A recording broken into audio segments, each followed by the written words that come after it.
November 9th, 1989. A crack in history.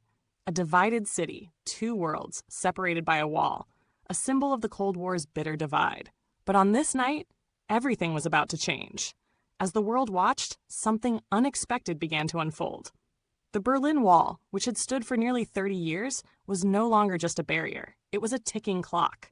People had gathered, not knowing if the rumors were true, if the gates would really open, if the oppressive wall that split families and ideologies would finally crumble. The crowd swelled. Chanting voices echoed against the cold stone, voices full of disbelief and hope. A wave of uncertainty and anticipation swept through the air. This wasn't just a political moment. It was a deeply personal one. Families who had been torn apart for decades, children who had never known the other side, all stood together, wondering if they would witness history, or if this moment would vanish as quickly as it had appeared. And then it happened. The guard at the checkpoint, his face unreadable, hesitated.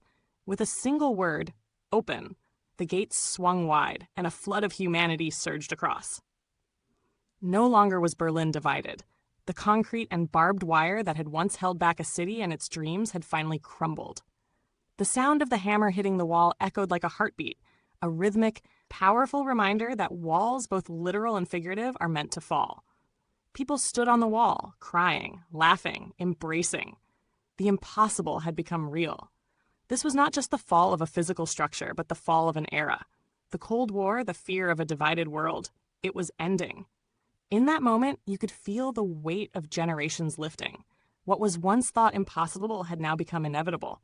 The Berlin Wall had fallen, but in its place stood unity, possibility, and hope for a world that had been torn apart for far too long.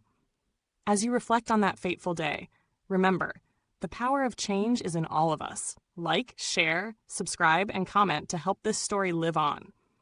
Let's continue to break down the walls that divide us.